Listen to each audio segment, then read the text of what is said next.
Hey everybody, welcome back to We Are the Batman. As we predicted was going to be a problem, news is dropping more and more out of the DC camp because of James Gunn's belief in being upfront and honest and ahead of the game. So we're recording this on the Thursday before a new episode is supposed to drop and talk about some news that's broken down this week. And we've opted to just wait until Thursday to record our news because we know that if we record this on Tuesday, we're gonna have to change it like 4 more times. So that's where we're sitting. Yes, it's the better play the Yeah, second time, and going forward, hopefully the first time. yeah. So much like DC, we too are formulating a plan on how to adapt this show to the changing regime over at DC. And speaking of changing regimes, following the news from last week in regards to Henry Cavill no longer being Superman, some things have been said by other cast members within the DCEU, coming from cyborg actor Ray Fisher. Now, as you guys know, Ray Fisher was one of the big pillars behind like getting the Snyder Cut made and released, following just kind of claims and accusations he had against Joss Whedon, which, if for nothing else, kind of just confirmed a decades long career that has been plagued by these allegations all this time, and we're now finally kind of paid attention to. But Ray Fisher took to going after James Gunn on Twitter, dragging up certain tweets from the past, which was kind of, par for the course as far as James Gunn goes, and accused James Gunn of basically being fake and then deleting old tweets, because now these tweets that they had he can't go back and look at. Where this is kind of backfired, though, is everyone and their mother knows that following the Disney situation with James Gunn has taken to kind of routinely cleaning up his Twitter. He uses software or something like that that goes back, and tweets that are of a certain age get deleted like every 3 months or something like that. So everyone's been coming back at Ray Fisher and saying, no, dude, he's not deleting things to hide things, like to cover things up from you. Because it was Ray Fisher was looking for tweets involving him specifically. He's like, now suddenly you're covering this exchange up. And it's like, no, I'm not covering anything up. I clean up my Twitter. It's not a good look, Matt. It's really not. It's you told me to be nice, so I'll say this as nicely as possible. Ray Fisher seems to always come up and come out about this stuff at a time where he doesn't have any attention. So the Snyder Cut isn't really happening. Justice League doesn't do well. Suddenly he has an issue with Joss Whedon. Now that James Gunn is in the news and people are following him and paying attention, now suddenly Ray Fisher has a problem with James Gunn. So I'm just wondering if, like, when they pick a director for this new Cyborg movie, if he's like, oh my gosh, I have a problem with Ryan Coogler because he didn't let me be in Black Panther, and now he's doing Cyborg and he hates me. I don't know if that's intentional, but for me, it just seems to look that way. It's less of he's mad about the attention not being on him, because he actually has a movie coming out soon, or is out. It's with Samuel L. Jackson and John David Washington. It's August Wilson's The Piano Lesson. So, and it's with a huge cast, and so I'm hesitant to say like he isn't working or anything. But what this does kind of feel like to me is he's probably figured out that he's not going to be Cyborg anymore, because it's pretty evident what James Gunn and Peter Safran are planning as far Yeah. as kind of clean slating the DC films.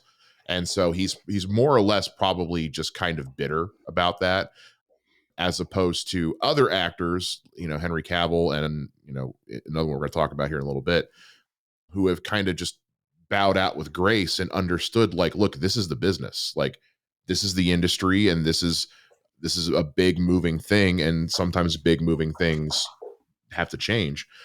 Yeah.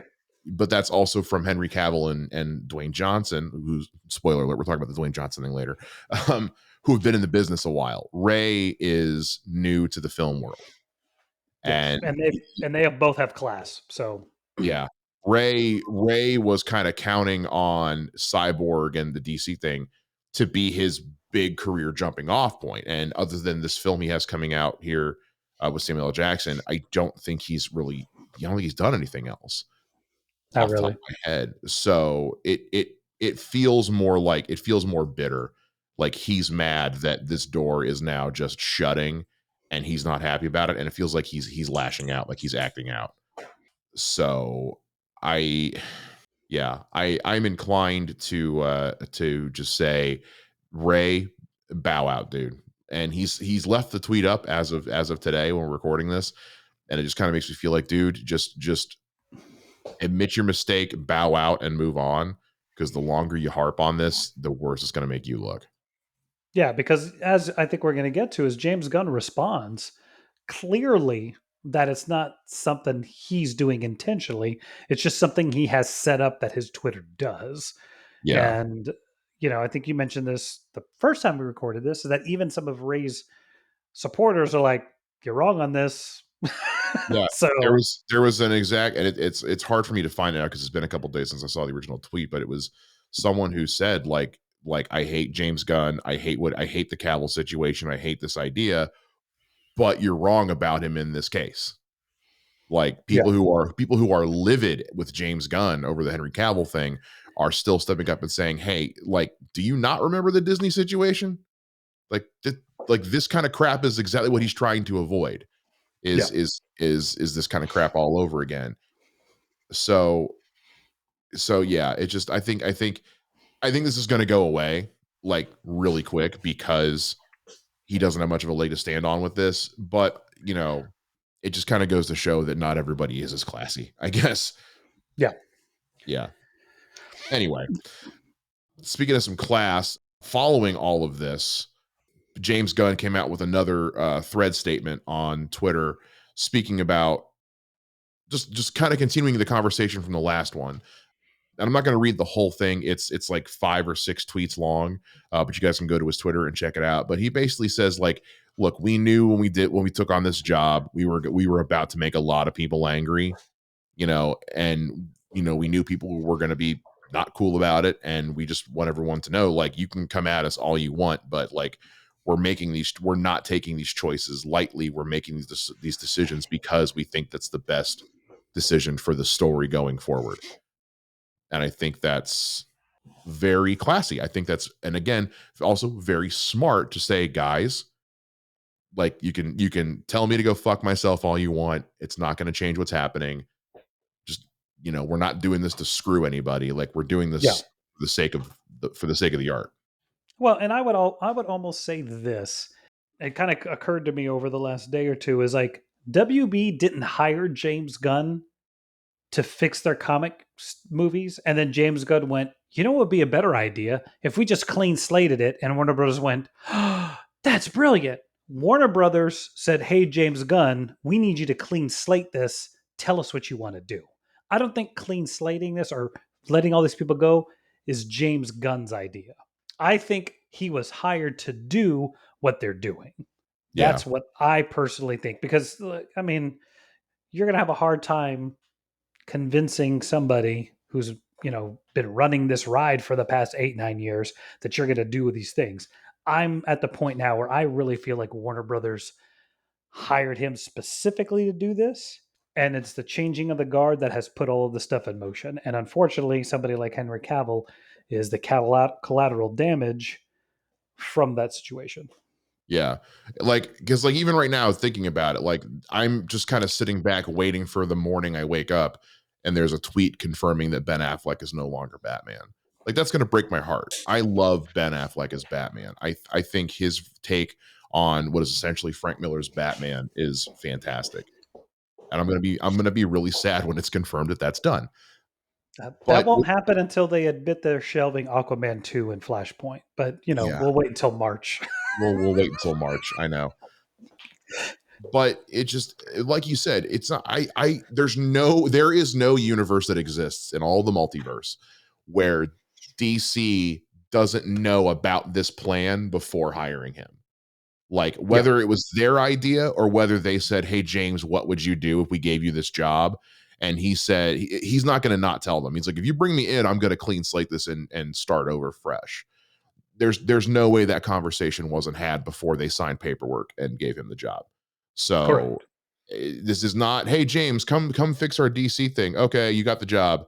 Oh, really? Cool, thanks. Now that you give me all this money, start over. Like that's not how the world works. That's not how the film industry works. Like pen does not touch paper until like money They know effect, what's up. especially Yeah. yeah, well, especially considering we've talked about before, like Warner Brothers Discovery is not doing well financially right now. They've had a bad couple of years, and they're trying, especially when in the DC camp thing. So they're trying to recoup some of that and do the best they can. We mentioned a few weeks ago, like they only had enough money in their budget for two major releases this year, and that was Black Adam and the Florence Pugh movie, the name of which I'm forgetting. And I don't know how that one did, but Black Adam barely broke even. So Yeah. so at this point, speaking of Black Adam, let's go ahead and go into the next part of this, which is Dwayne Johnson posted a statement. This one I will read, where he said, "My passionate friends, I wanted to give you a long awaited Black Adam update regarding the character's future in the new DC universe. James Gunn and I connected. Black Adam will not be in their first chapter of storytelling. However, DC and Seven Bucks have agreed to continue exploring the most valuable ways Black Adam can be utilized in future DC multiverse chapters. James and I have known each other for years and have always rooted for each other to succeed. It's no different now, and I will always root for DC and Marvel to win and win big. You guys know me. I have very thick skin, and you can always count on me to be direct with my words. The decisions made by James and DC leadership represent their vision of the DCU going through the creative lens. After 15 years of relentless hard work to finally make Black Adam, I'm very proud of the film we delivered for fans worldwide. I will always look back on the fan reaction to Black Adam with tremendous gratitude, humility, and love. We did great. To my very passionate and vocal Black Adam superhero of genre fans, I love you, thank you, and I will always listen to you and do my best to deliver and entertain you. What a hell of a month, and now we all need some Terramana, which I think is his booze that he makes.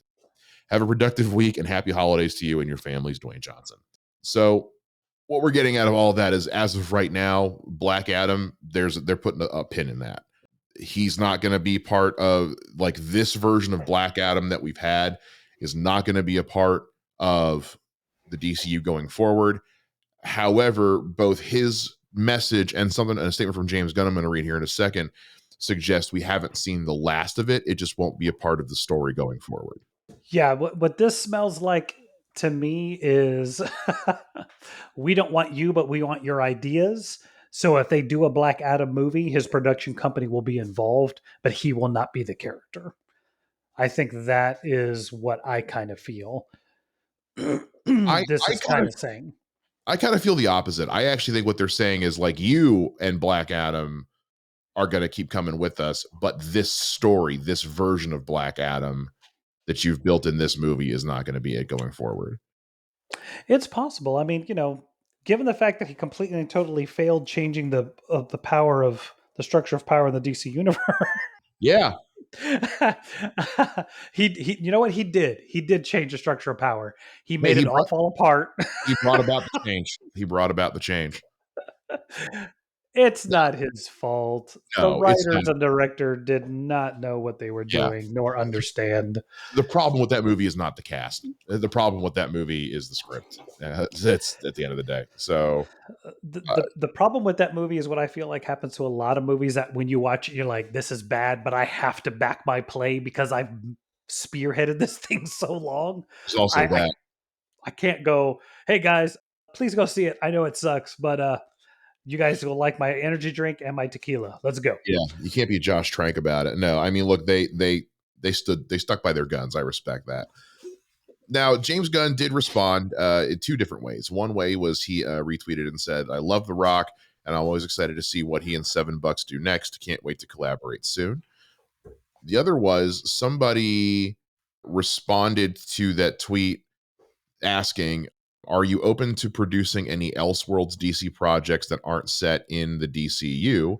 To which James Yes. Gunn replied, "That is actively happening." Yeah. So they are gonna play with some Elseworlds nonsense, and I think that's a fantastic idea. Look, I think we have the rare opportunity now with streaming services to do the crazy of crazy. What costs films, what makes some film cost so much money is all the marketing and not as much anymore because they're in a digital age, but like printing, creating the prints and sending that stuff out. I mean, all that stuff is very expensive. But when you have a streaming service where you don't have to do any of that stuff because you have subscribers that are already on your service, this alleviates so much of that cost, which means you can now put it into the show. Like, let's be honest here. I'm not trying to go too far on this rant, but like, you don't get the volume, which now everybody is freaking using without, oh my gosh, the name of the place, Skywalker Ranch. What is that place called? Skywalker Industrial Light and Sound. Magic. Yeah. Yeah, Skywalker Sound. All of those guys having the ability to say, hey, we don't have to put all this money to distribute The Mandalorian. Let's up this technology. And Yeah. now they can put the money into the technology, which then lets that show look so amazing. And let's not forget, you've got Thor, Love and Thunder, Black Adam, apparently, I just learned the other day, the Batman. These movies are now using that volume to make their films. Yeah. So I think all that to say, you call an HBO Max series or Max or DC, whatever the crap the streaming service is going to be, Elseworlds, and now you can do what if tried to do in animation, but do it live action. I was just gonna say, like Marvel's already laid the groundwork for that kind of thing with What If. Like, yes, it was Yep. animated, but they got a majority of the original actors in to do voice for it, and the stories were fantastic. They were awesome. So yeah, so the building blocks are already there. The precedent has been set. So yeah, you can do a live action one or you can do animated. That's kind of what the beauty of a lot of the DC animated movies were, was like they didn't really connect to anything. They were just, here's this story is in animated, and it was Well, cool. and let's not forget, like, I don't want to say I know anything. I'm just putting this up there as a proposition. Is like Michael Keaton was willing to come back as Batman. Yeah, What if you tell an Elseworld story about a Michael Keaton Batman? It's a 45-minute thing, like they did Werewolf by Night and Holiday Special for MCU. so good. Do these like Elseworld specials that are 45-minute movies. You can have Michael Keaton come back and be Batman. You can have Brendan Routh be the Superman Prime he was in the CW Oh, universe. that one. Okay. Like, yeah, I'm just saying, like, now with this Elseworlds thing, you open the possibilities. We can still have Gal Gadot come and be Wonder Woman, whatever we want to do with the Elseworlds thing. You don't have to get rid of the Snyderverse per se. You can still play in it a little. You can play in the Batman universe. You can play in the Keaton Batman. We can bring Christian Bale characters back. Heck, maybe they listen to our podcast and Joseph Gordon-Levitt will come back and be Batman. You just don't know, and it opens up a world of possibilities. And I think that sounds pretty exciting in my book. Or we could not do some of those. I mean, they may do a Batman Beyond, and Dolph Lundgren plays Batman. You shut up. You shut up right now. No, I mean, like, that is also one of those ways that if they wanted to do more with The Rock's Black Adam, they totally could. Like once you invoke the alternate universe card, anything's on the table. You can do whatever you want. You don't have to say, oh, we don't want to invest the time and whatever to make a whole, 2.5 hour movie about it. So you don't have to. Like you said, like Werewolf by Night and the Guardians Holiday Special on both on Disney Plus are amazing.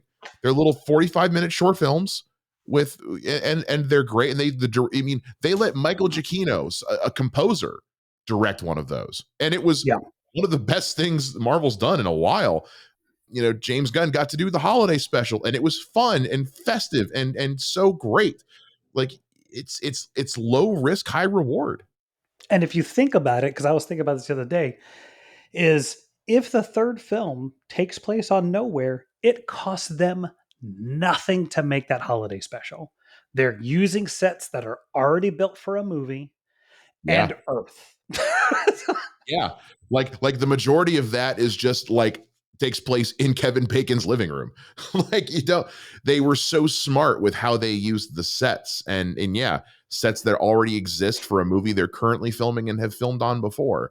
And a lot of it was just, like at a bar. Yeah. on a street. You didn't have to. It was, yeah, you can film that for $5 and a steak dinner. Yeah. So Well, yeah, yeah, and that's I think if he does that, I think it opens up so much more. And, you can get into the weird or get into bringing other people back or new things. Uh, you know, I was talking to a buddy of mine about the whole speeding bullet Elseworld story, which I always thought was really cool. Which I don't know if you remember, if you read it. It's that Kal-El's rocket crash lands on Wayne Manor property, and Kal-El slash Clark Kent, now called Clark Wayne, is raised by the Waynes. And then when they oh, get that's a neat idea. killed, Clark becomes Batman as an adult, but he has all of Superman's powers. So That's a neat idea. so grabbing stuff like that would be fantastic. You know, There's do Under the Red Hood and use the cast I did a long time ago and let Eric Bana be Batman. Whatever. Have fun I with it. mean, in all honesty, and I've said this before, this has nothing to do with the news at this point. We're just off on a tangent. With Batman Under the Red Hood, that voice cast is so good. Those actors could just play those characters. And they get a bit long in the tooth, but I could see it. I'm just like you totally like you could I can totally see Jensen Ackles being the Red Hood. I can 1000% believe Jason Isaacs as Ra's al Ghul. Yes. I I don't think know about Neil Patrick Harris as Nightwing, but he's not we'll in the find movie that somebody long. else. He's not in the movie long. He's only in there for a couple of minutes. I think I actually used the Jason Isaacs one when I was pitching our DCU face one. Anyway, we're off on it. There's Yes. so much fun that can be had in the Elseworlds, and if James Gunn is actively working in that, I'm 1000% on board because it's fun, and that James Gunn thrives in fun. Yes. So, all right, that's the news of the week. If anything else by the time this episode drops has happened, we'll talk about it next week because it's the holidays, it's Christmas weekend, and as far as this podcast and my job are concerned, I am unreachable till Tuesday morning at 9 a.m. So, with that being said, though, if you celebrate, Merry Christmas to everybody, Happy Holidays, whatever the case might be for you this weekend. And Matt, anything else you want to add? No. Merry Christmas and enjoy the rest of the show. Yeah, have fun. It's a fun episode, guys. Enjoy it, and we'll talk to you guys next time. Here's some little transition music to take us into the next part of the episode. Woo! Blah, blah, blah, blah, blah.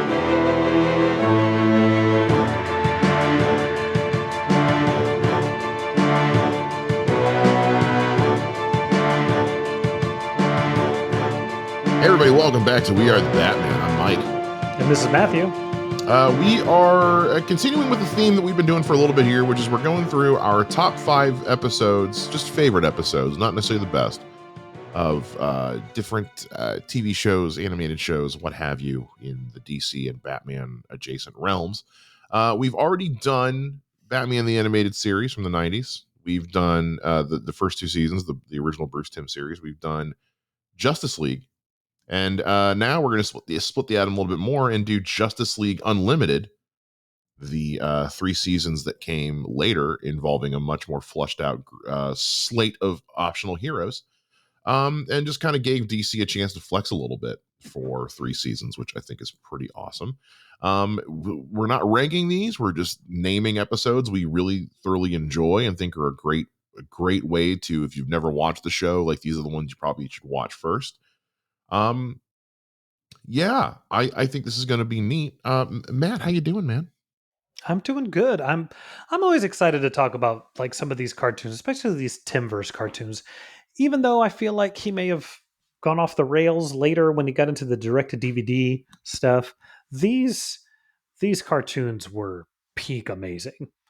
Yeah. And you know, I think before I've reported that my son has not been into it because of the style, but he has started to kind of lean in a little more. So I think I'm gonna actually get him to do a rewatch of all of these, and Well, and if so he I'm if he excited doesn't about take that. to if he doesn't take to it, that's what boarding school is for. So you can Yeah, just send him off. It's fine. I'll trust me. If he was a girl, I'd have ended him by now. But he's the only boy I have, so Screw it. We'll start over. We'll get a new one. It's fine. we have 3 other That's girls. dark. So I don't even... That's dark. Anyway, so yeah, so we're not ranking these. We're just listing them off. We might have some in common. If we do, we'll talk about them, and then we'll talk about whatever we have left. And then we're treating, as always, we're treating two parters as one episode. So Yes. unless one of us just really hates one of the parts and wants to leave it out, but for the most part, we're treating it all as one episode. So with that being said, Matt, I'm gonna let you go first, man. Okay, perfect. Now, I will say this. It was interesting going through that list because I had the DVDs of both of these seasons. Yeah. And then I think watched it when it was coming out, watched it when I first got those DVDs. But there are certain episodes that when I was going through my list, I was like, I remember that episode, but it's been a long time since I've watched it, especially when you get into the later seasons. Mhm. So some of these are ones that like I have intentionally gone back to. And so I'm going to start with one that I'm not sure if it's going to be on your list, but it's probably one of my favorites just because of the outstanding action in it. And that's Grudge Match. It's not on mine, but that's a very good one. That's one of those where, like, being a martial artist, being somebody who likes action, watching something that is like, this is not just kicking and punching, like having them do fakes and the choreography and angling and the like, never in any cartoon at the time had the action been this intense and this thought out. And it was just amazing. And I love when they go, they're doing the whole weird, because it's basically that they're mind controlling the women of Justice League to come to this place and fight. Yeah. And when they have the four of them and they're trying to beat each other up and they think they're going to be okay, and then Wonder Woman comes out of the ground and you're like, oh, you guys are all dead.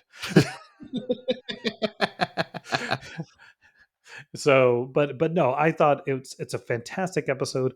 Like the whole weird Black Canary Huntress rivalry comes to a head in this episode, Yeah, and it the fact does. that they've been building up to it up to this point is amazing. And look, I think Huntress steals this show. Like as far as the show itself, anytime she's in an episode, she's fantastic. It's fantastic, and the same can be said for Question and Black Canary. So the Yeah. fact that Black Canary and Huntress are both in this is great.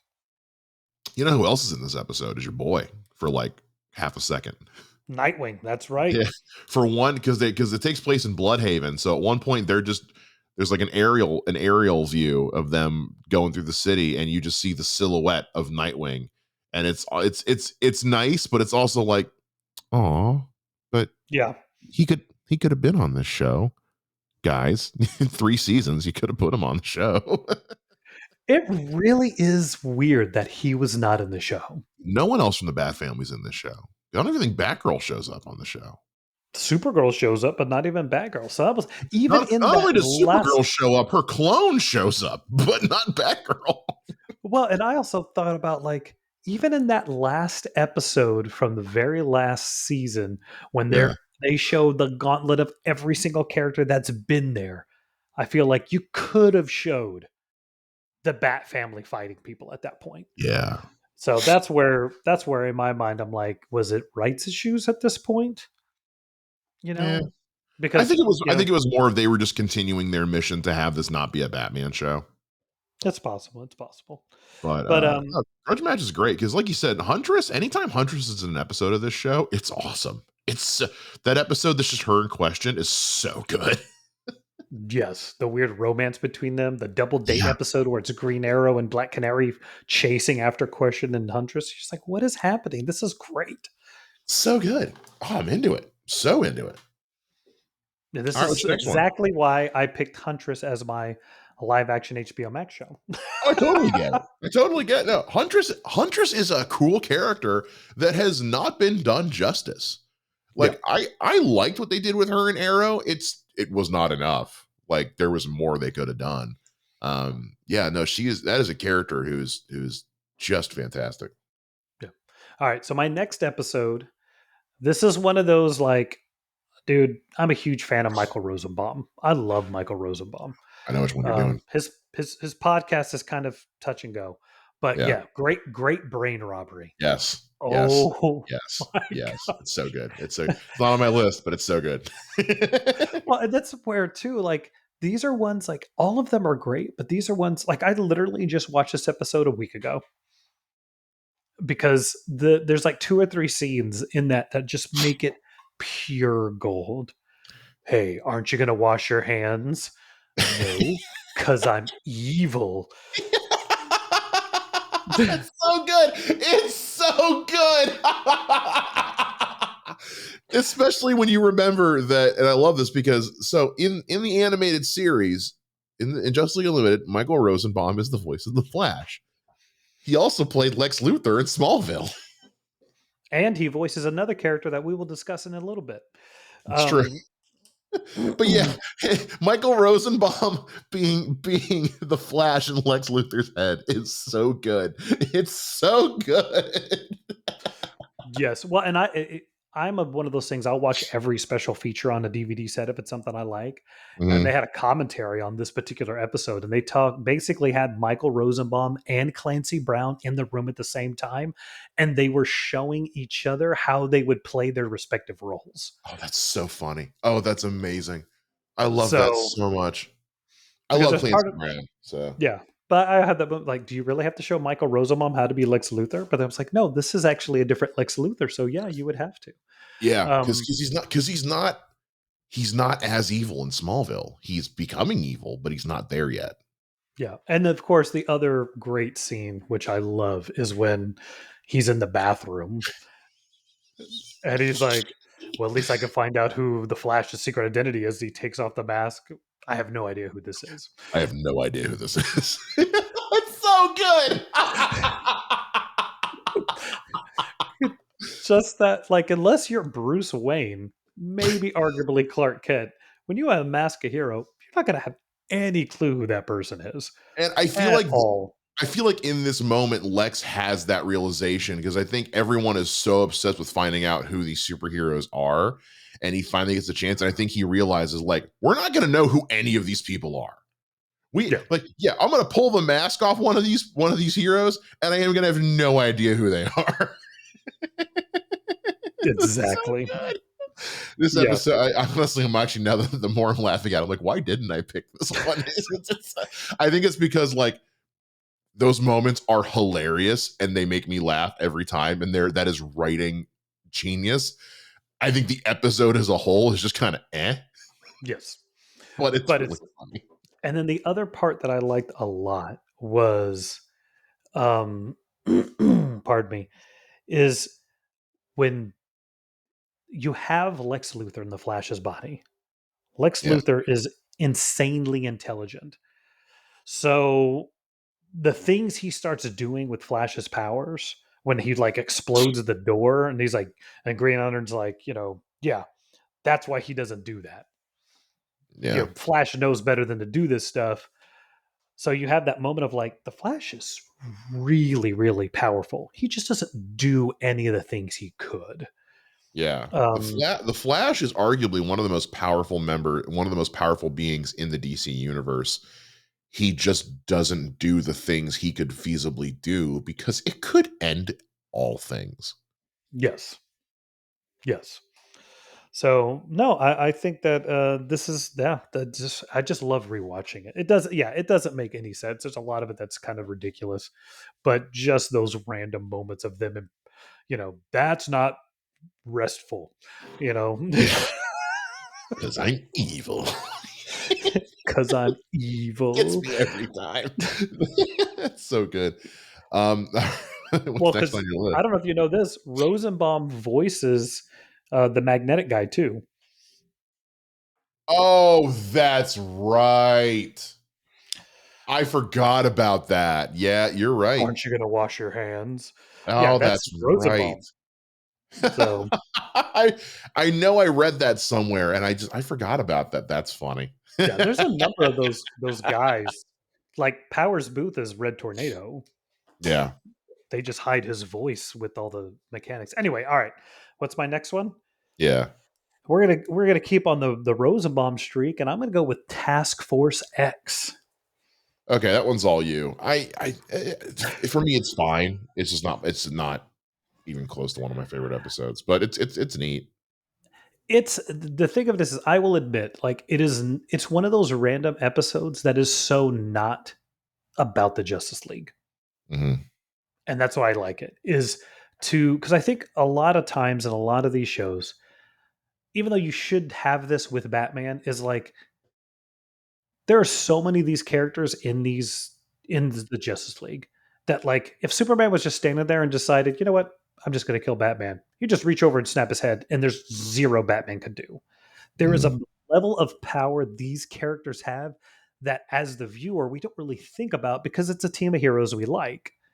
But to think about like, hey, you're about to send these four normal people who really don't have any powers into this their home base to steal something, like that would just be intense. That would be scary. That would just be like, what the crap is happening?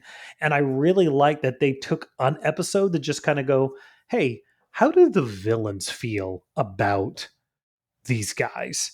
And because like some of the villains, especially in this team, it's not like you're talking about maniacal, I'm trying to take over the world people. You're just talking about people who have decided they're going to earn their money a different way. Um, I think Rosenbaum doing his Kevin Spacey impression as Deadshot is brilliant. Hmm. Um, but I just love the Mission Impossible planning the heist and then their interactions, like when it's what is it? It's a Deadshot and I can't remember who the bomb chick is, Plastique, and Green Hmm. Lantern walks in and they're both just like sitting there freaking out, and then he goes, "Hey, I'd like Hawk Girl's autograph. Do you think you could get that for me?" It's like that's a cold blooded dig right there. This show, and this is why I said like I love me as a Rosenbaum. So Rosenbaum leaning into that sleazy Kevin Spacey Deadshot just has me rolling this entire episode, and I just liked how the whole thing unfolded. But that's just me. I know it's a random pick, but that was mine. I mean, like, it's not a bad episode. It's just it doesn't scream to my list like even close. There are other Flash episodes I enjoy more, I think, than that one. But I get it. I get it. And I mean, I'm always here for more Clock King. I love Clock King a lot. So, Yes. all right, what else you got? Okay, So so far, I no guess crossover. I know no crossover. This is gonna be a long episode. All right, Yeah, here we might getting into some of the stuff that you like. The greatest story never told. not on my list. Good night, son. What are we I doing here? know, I know that one was hard to leave off. That one was hard to leave off. Booster Gold is one of those characters that like should be what Deadpool is for Marvel should be for the DC universe. Yeah, Like he is that character that could be meta and should be meta because he's from the future and knows all things. So I just love this, like he's actually saving the world, but because the Justice League is fighting this other being, they have no idea what he's done. And the whole squeaky wheel having oh my gosh, does Jeremy Piven playing the elongated man? I know, I I'm a know. detective and I can stretch. I'm Plastic Man and Batman in one. It's so good. So it was great. I loved this episode. This Green Lantern, can I have your autograph? You know, it's so cool. It's and the voice acting by oh man, his name is escaping me for the Tom moment. Everett Scott. There you go. You know, the drummer from, the Tom Hanks music movie that now I've been sober That way thing too you long. do, dude. I That love that movie. That's he such a just good it was soundtrack. yeah, and such a perfect casting and just amazing. And yeah, I think him in this that entire episode of the story behind the story that's really happening, Yeah. fantastic. Well, you want to talk perfect voice casting? Billy West is the voice of Skeets, which is Fry from Futurama, and that's just awesome. It's so good. You know, here's a bit of a tangent, but I love it. Is so Hawk and Dove are played by the brothers from the Wonder Years, It's awesome. It's so good. And originally, Fred Savage was supposed to be Dove, and the older brother, quote unquote, was supposed to be Hawk, Yeah. and it wasn't working. And the So two actors said, "Hey, let's swap it and see what happens," and it worked perfectly. well, So it's I don't know how that happened, but it worked. yeah, but anyway, okay. So my last one, at this point, I don't think we're gonna have any crossovers now. Oh. Is kid stuff. Okay, that's on my list. There we go. That's on my Yay! list. That episode is amazing. Kid stuff is so good. It makes no sense how No, episode is so amazing. not doesn't make a lick of sense. Not one bit. And that's what's so great about it. So many great moments, and it also like this is one of those like every one of my kids when they've gotten into the show, this has been the episode they've watched every single day, Yep. and I've hated it and then loved it again and then hated it and loved it again, and it's just amazing. Like Yeah. to see these four heroes become kids, and even though they are themselves still being kids, Yeah. like To an extent. I mean, they've definitely got it's very evident they've become childlike, but they still have their memories of being an adult. correct. So, all right, how about me and Cal will go this way, and you and Green Lantern will do this. Okay. No, I changed my mind.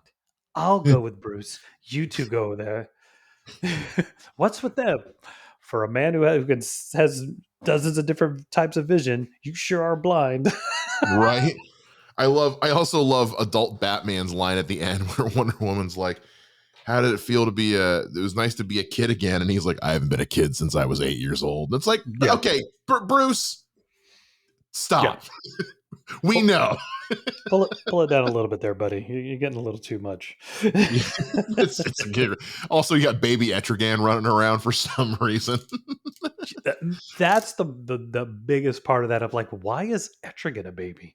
Well, if you're gonna, you gotta think is it's Justice League Unlimited, so the whole thing is supposed to be other characters than just the mains, and it's an episode about Mordred and Morgan Le Fay.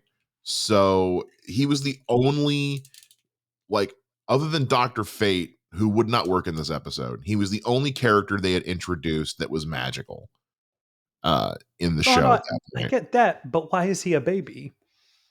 because he was part of the whole thing where they turned When all the adults into kids.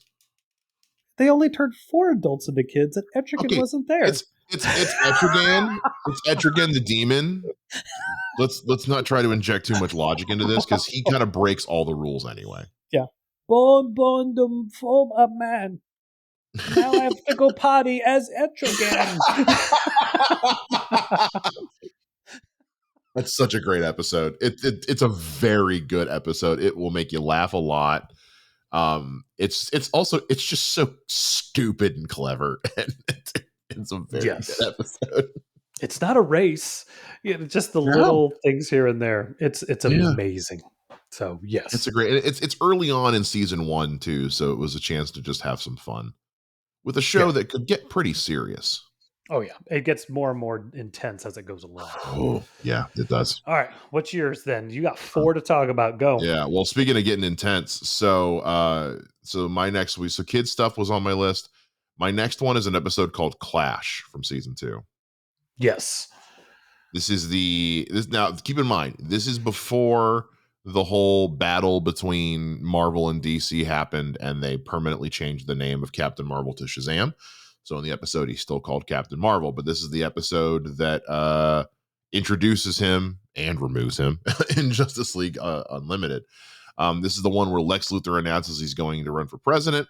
Captain Marvel joins the Justice League. He's very much a child and is just walking through the watchtower like, hey, what's up, guys? How's it going? Hey, finger guns, finger guns, finger guns. And Superman in particular just does not like him.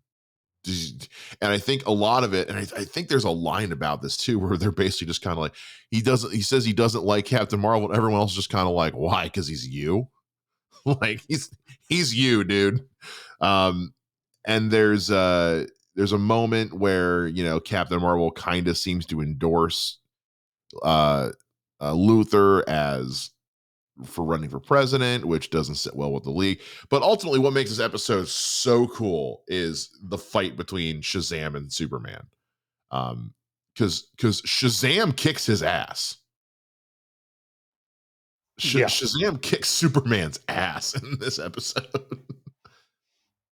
Oh, it's so good. And it's also that whole like I'm trying to think like outing them, which he does at the end of the episode, for Yeah, not being what he thought they would be or who yeah, they would be, and confirming, just kind of, that's what Batman's been saying is like, what are we doing here? What's happening? Like, this is not right. yeah. So it's awesome.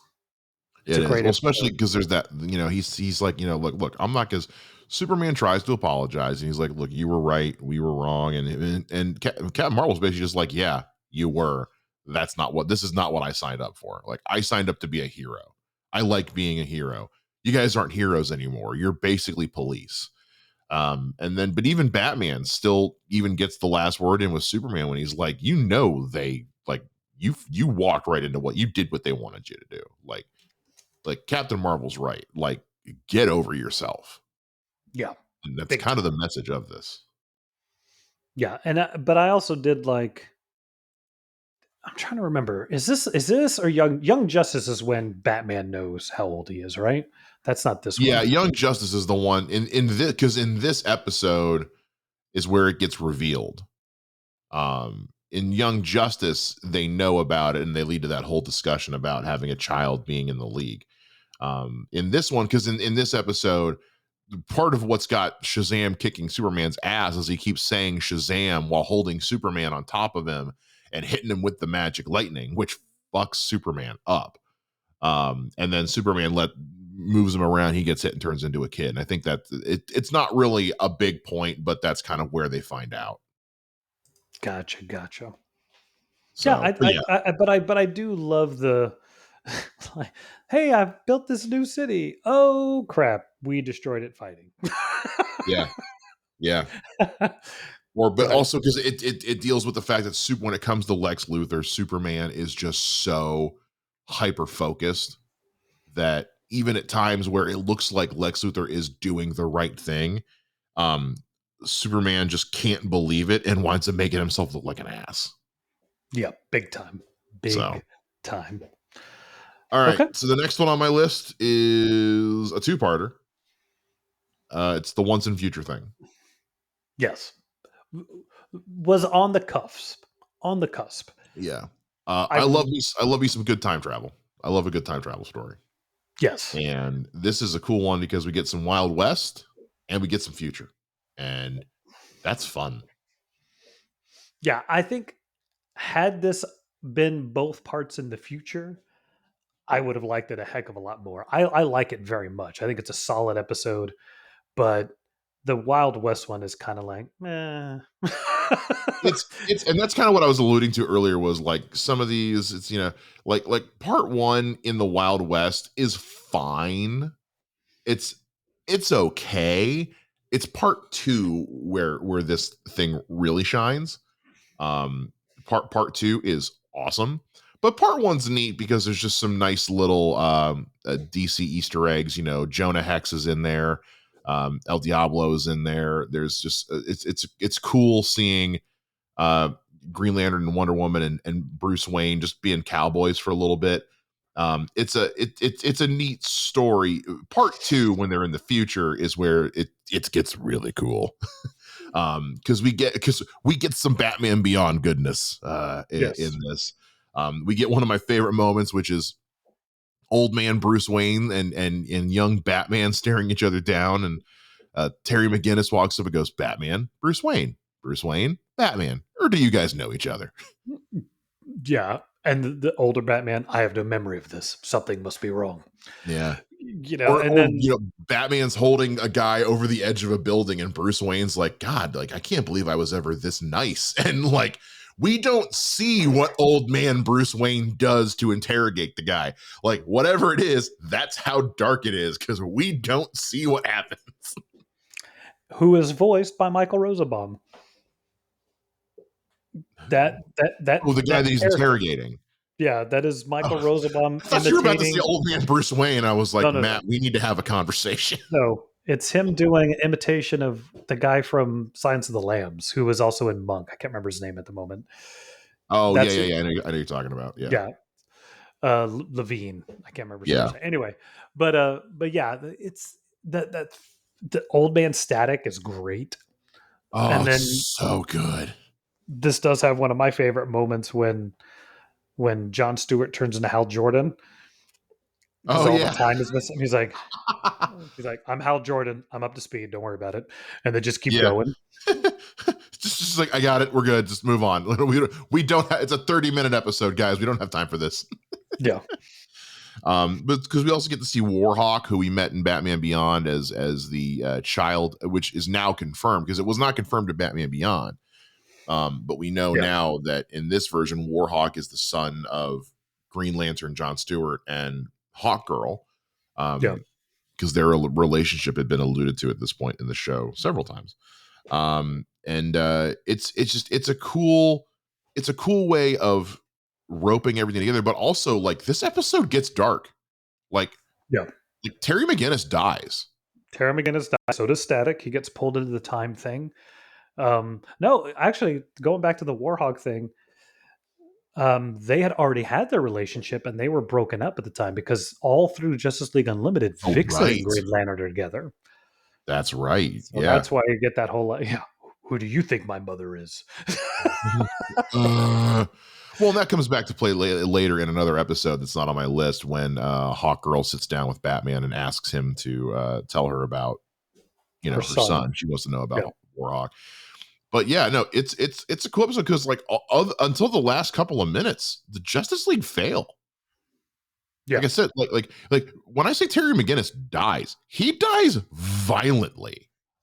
Like it's not pretty. He gets shot a lot and then electrocuted.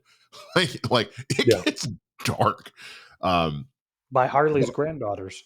yeah, voiced by Melissa Joan Hart.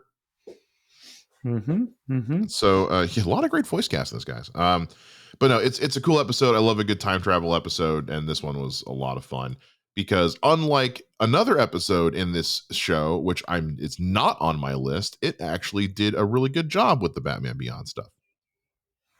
Yeah, no, I'm not talking about epilogue is not on my list.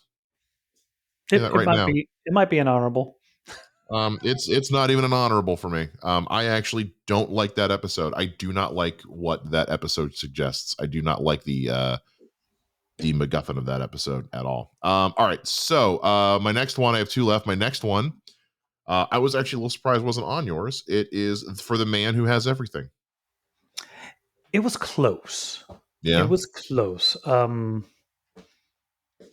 Yeah, I think I'd seen that somewhere else, like that Okay. story. There was like two or three of these episodes where I'm like, we've done this already. I don't know why we're doing this again.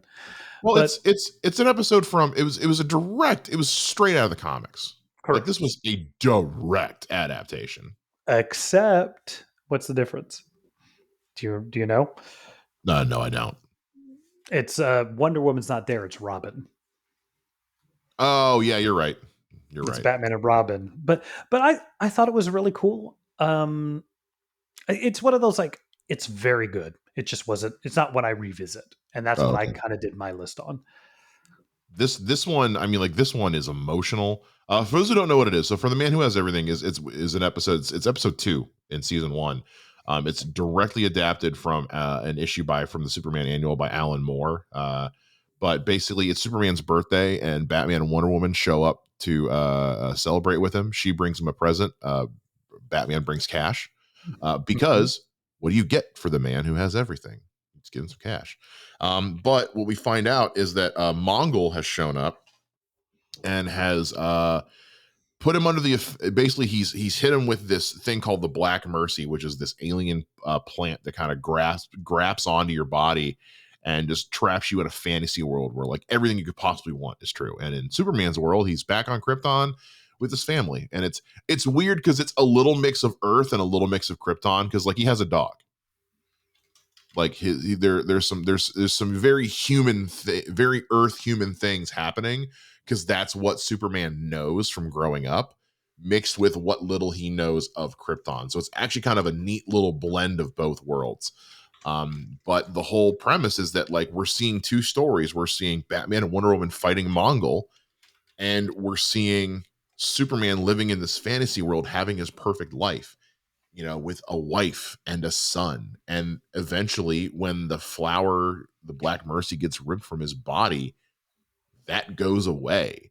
And like Superman, because Superman's kind of realizing this is a fake world, and like it's it's very sad. It's very emotional because like Superman, when he comes out of it, he beats the shit out of Mongol. Like, do you have any idea what you've taken from me? Like, Yeah.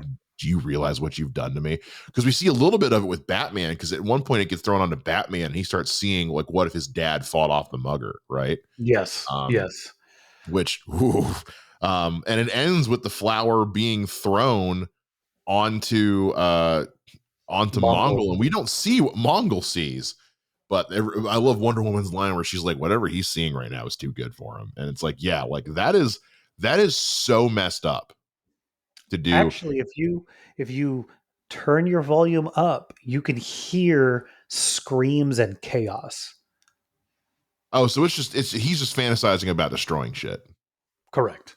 Oh, okay, Correct. I think I missed. It's been a bit since I've seen it, but Yeah.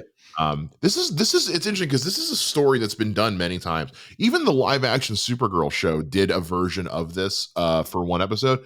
And while I'm not a big fan of the show, it was a very good episode because this is kind of a hard story to mess up. It's, you know, if you just adapt it as closely as you can to what Alan Moore wrote, Yeah. it's pretty hard to screw up. And if Justice League Unlimited can do it in a 22-minute animated episode, there's absolutely no reason why Supergirl couldn't do it in an hour-long live action episode. And again, I think they actually did a pretty good job. But like the emotional weight this episode carries really hits me every time. It's very good. Well, and what it reminds me of, are you a Star Trek fan? Big Star Trek fan. That Oh, episode, don't say what I think you're about to say. yeah, because I'm trying to decide if I can get through it without crying. Is Inner Talking about Light the with inner light. yes. Oh, for those of you who don't know, Star Trek: The Next Generation has an episode called "The Inner Light," where Captain Picard is put into a trance of some kind and And he lives a man's lives. entire life in like the span of an hour, and oh, it's Oh, heavy. It's when so he heavy. when he plays that flute at the end, and you're like, Oh, "Oh, you're killing me, Smalls." Yeah, oh. that I'm already teared up. Let's talk about something else because I'm gonna start crying Okay. because Well, that I was got one incredible. episode left. I got one All right, episode left on my what's the next list, one? and I think this one's probably kind of a no-brainer. It's This Little Piggy. Right there. It was Yeah, right there. I couldn't. it's such a great. And I'm gonna be 100% honest. Part of the reason it's on my list is probably because we just lost Kevin Conroy. Yes. But it's even before he died. This was one of my favorite episodes. Like anytime I rewatch the show, I get so excited when this episode comes up because this has some of my favorite Batman dialogue. This is some of my favorite comedic moments, and Kevin Conroy singing at the end is beautiful and amazing and is incredible. So yeah, so this is the story. If you couldn't tell by the title, this is the story that deals with Batman and Wonder Woman, and they're debating being together. She gets turned into a pig. In order to save her, Batman has to sing "Am I Blue," and it's incredible and perfect. Um, it's an episode that's very funny. It's an episode that's very emotional. It's got some of my favorite Batman dialogue. That particular speech where he's like, first of all, dating within the league always leads to disaster. Second of all, you're a warrior princess you're an immortal warrior princess, and I'm a rich kid with issues, lots of issues. It's a great line. It's a fantastic line. And Kevin Conroy singing "Am I Blue" at the end is it's just The icing on the cake. it's the icing on the cake.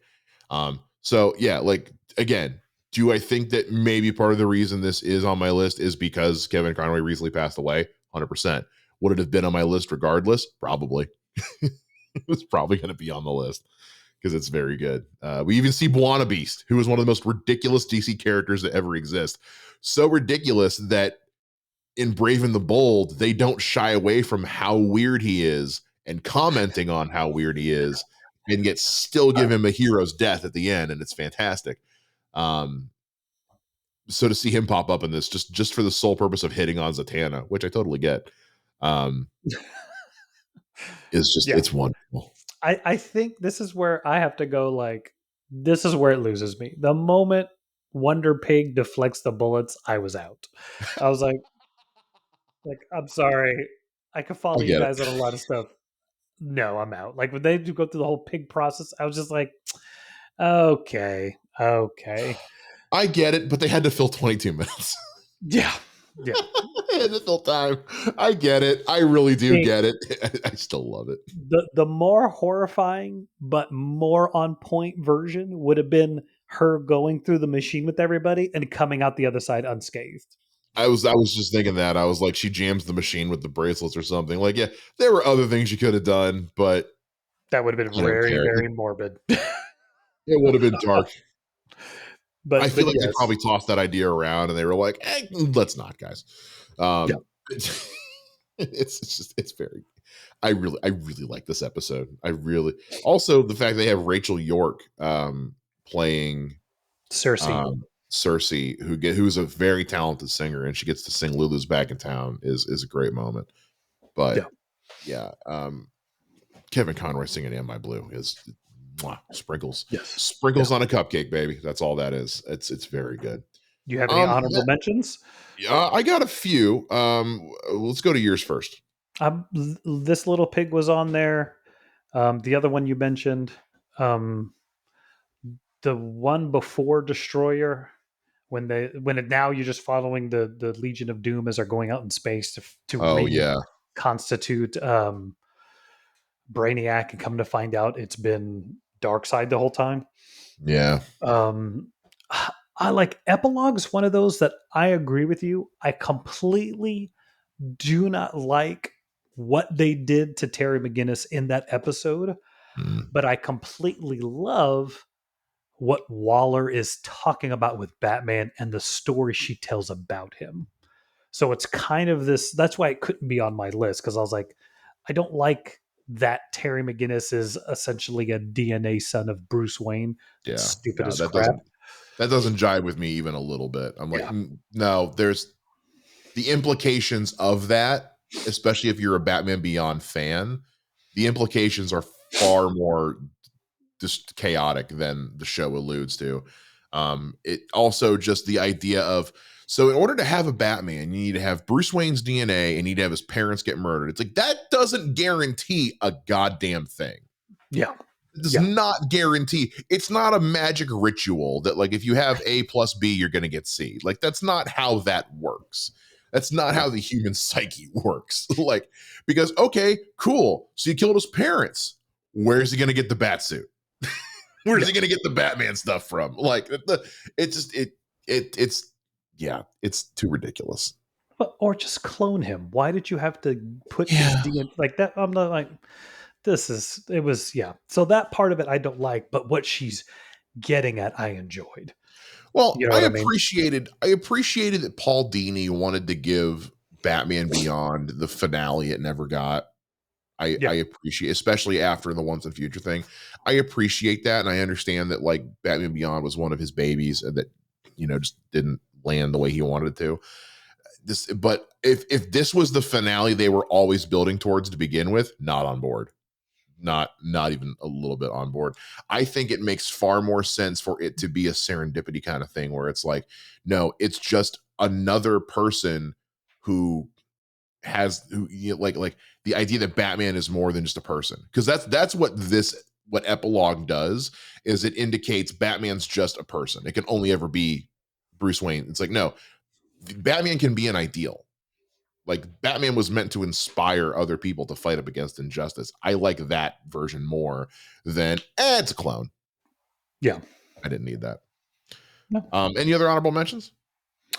Um, I don't think so. I think that, oh, I don't go back to it as much, Mm, but I'm fascinated with the like getting into the idea that the Flash could be more if he wanted to be. So the episode where him and Orion go back to is it Oh, Fawcett City, yeah. and Orion watches him interact with his villains, and he's just like, I don't understand That's what's happening. that's one of my honorable mentions, Flash and Substance, specifically for the moment with him and the Trickster, because they bring Yes, back Mark Hamill to voice the Trickster, which is fantastic. yes, Who, because for those who don't know, Mark Hamill played the Trickster live action in the live action Flash series from the '90s, which had all of like 10 episodes because it was not good, but he was good. And this is before he got cast as the Joker too, which is because it's very similar. And then Mark Hamill would then come back to play the Trickster, several different versions of him in the CW Flash show, which was basically the closest thing to a live action Joker we ever got because it was amazing. Um, and him voicing the Trickster in this episode of JLU was great because the scene itself is very good. yes, Not just the and scene with him and the Trickster, but like seeing that like we because we have Captain Cold, Mirror Master, and like Captain Boomerang just sitting at the bar drinking, and like Captain Cold's like, I'm on this new blood pressure medication. I was like, I got to get home to the wife. Like it's just them just having lives, yeah, and which is great. And then like the thing with the Trickster where the yeah, Flash treats his villains different than any other hero yeah, because he doesn't just go arrest the Trickster. He goes, Marvin, yeah, did you forget to take your medication again? I don't like the way they make me feel. Right, but we talked about this. You need to take that. Yeah, you're right, Flash. All right, Marvin, I'm gonna go, but hey, remember to go turn yourself in when you're done with your drink. You got it, Flash. yeah, Yeah, yeah. that's It because that also touches back to like the interaction he has with the Ultra Humanite yeah. in joining Christmas combat. episode. Yeah, the Christmas Yeah, episode of like, yeah, he doesn't have to beat down his villains to win. So yeah, I think that's another good one, especially having Orion as the juxtaposed Klingon yeah. warrior who's watching the Flash do this stuff. I think it's Ron Perlman too, is the voice of Yes, Orion, isn't it? yeah, yeah, he is. It's so good. It's So so good. Yeah, I had that one. I Great Brain Robbery was one of my honorable mentions. Um I think those were the kind of the two big ones I had. Double Date, I think was Double Date was one of mine. There's a lot of really good episodes in JLU. Honestly, like it's kind of hard to find a bad one. yeah, when it gets away from being when they start. I like that every season is all the various characters, but the finales always just bring back the original seven. Yeah, yeah, it is what it is. Like, is because even Destroyer, as far as the finale goes, like it's fine. I feel like they were planning on getting one more season though. I don't know. No, I think so. From my understanding, they didn't know they were getting a second season of Justice League Unlimited, Okay, and then so that's why that the epilogue is called epilogue, and why it's supposed to be the cap. right? Because And they then they had get because they ended season one with the Ones and Future thing, and then season two was such a huge hit that they did epilogue because they were like, okay, well, we're definitely done now, right? There's no way we're going to do more of this. yeah, and they do more, and that's where you get that the Legion of Doom thing, and all Yeah, that stuff. So no, yeah, no, it's just kind of a weird way that they just kept having to come back and continue this story, even though they thought they were done. yeah, So, but no, I think that, yeah, there isn't a bad episode, but I did like how they, like I said, they kind of play with the other characters and then bring it back in, and then they go back and forth, and it's a phenomenal show. yeah. And like as much as Marvel has done great with their live action, I would love to see them do a cartoon of this caliber. Yeah, because none of the Marvel animated shows they've tried. They've tried so many times to do like Avengers series, and they've never been very good. Well, it is Um, like what's it called? I really like Ultimate Spider-Man. yeah. Oh, Ultimate Spider-Man is great. Ultimate Spider-Man is amazing. Yeah, but like Avengers Earth's Mightiest Heroes, it just had bad timing because that Yeah, show starts, the Avengers go buck wild, and they're like, okay, we have to reboot this and make the show match our movies. yeah. But I wasn't the super biggest fan. I thought the problem with that show is it just went way too freaking fast.